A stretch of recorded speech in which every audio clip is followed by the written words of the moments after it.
یقین جانیے یہ صبح کے وقت مساجد میں اعلان کیے جاتے ہیں کہ قرآن مجید کی تعلیم شروع ہو گئی ہے، بچوں کو قرآن پڑھنے کے لیے مسجد میں بھیج دیں۔ تین مرتبہ اعلان کیے جا رہے ہوتے ہیں تو اس وقت دل خون کے آنسو روتا ہے کہ یہ وقت بھی امت پہ اب آنا تھا۔ کیا قرآن اتنا ہی ہلکا رہ گیا تھا کہ اس کے لیے منت اور ترلے کیے جا رہے ہیں؟ یار کبھی کسی پرائیویٹ سکول والوں نے بھی آ کر یوں اعلان کیا رات کو کہ صبح بچوں کو سکول ٹائم سے بھیجیے گا؟ کیا قرآن اتنا ہلکا رہ گیا تھا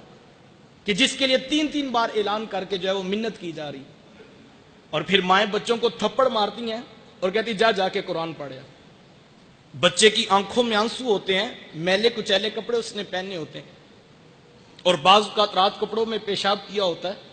اور وہ انہی ناپاک کپڑوں میں مسجد کی طرف آ رہا ہوتا ہے، اور ہاتھ میں اس کتاب کا پارا ہوتا ہے جس کے بارے حکم ہے لا یمسہ الا المطہرون، اس کو بے وضوئی کی حالت میں چھو بھی نہیں سکتے،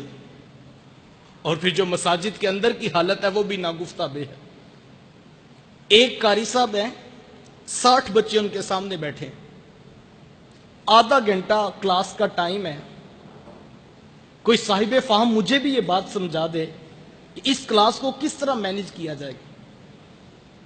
ایک بچے کے حصے میں 1 منٹ بھی پورا نہیں آتا، پچھلا سبق سننا بھی ہے، آگے سبق پڑھانا بھی ہے، تو پھر اس کلاس کے کیا نتائج پیدا ہوں؟ اور پھر اگر قاری صاحب گروپ بندی کر کے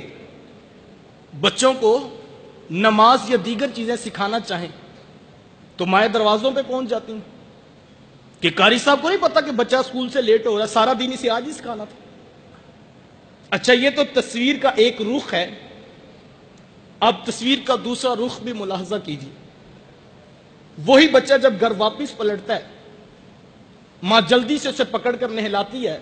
رات سے یونیفارم پریس کیا تھا کہ کہیں واپڈا والے لائٹ نہ بند کر دیں اور بچہ صبح سکول جانے میں لیٹ نہ ہو جائے، اسے پریس یونیفارم پہناتی ہے، اس کی آنکھوں میں سرما، اس کے بالوں میں تیل لگاتی ہے، ٹائی اس کو سکول کے یونیفارم کی دی جاتی ہے، بیچ اس کو سکول کے یونیفارم کا لگایا جاتا ہے، پالشڈ شوز اسے دیے جاتے ہیں، اور اس کھیل میں امیر غریب دونوں جو ہے وہ پوری تیزی سے آگے بڑھ رہے ہیں۔ میں نے ان پڑھ ماؤں کو دیکھا ہے جن کو نہیں پتا کہ کاپی اور کتاب اور سبجیکٹس کتنے ہیں، لیکن وہ بھی انگلیوں پہ انہوں نے کتابوں کی تعداد اور کاپیوں کی تعداد گنی ہے، وہ رات کو پوری کر کے سوتی ہے، ربڑ شارپنر خود اس کے بیگ میں رکھتی ہے، صبح اٹھ کے لنچ باکس اس کے بیگ میں رکھا جاتا ہے، واٹر کین اس کی بغل پہ لٹکائی جاتی ہے، باپ اٹھ کے اس کا ماتھا محبت سے چومتا ہے، 10 روپے خرچی اس کی جیب میں ڈالتا ہے، اس کو اٹھا کر بائک پر بٹھا کر محبت بھرے لہجے میں باتیں کرتا ہوا اسکول چھوڑ کر بھی آتا ہے، اسکول سے لے کر بھی آتا ہے۔ میں یہ نہیں کہتا بچوں کو اسکول نہ بھیجو، لیکن ایک سوال میں آپ کے ضمیر پہ چھوڑنا چاہوں گا کہ کبھی تنہائی میں بیٹھ کر یہ سوچنا کہ آپ کی اس پوری ایکٹیویٹی سے بچے نے کیا اخذ کیا۔ بچے کو یہ بات سمجھ آئی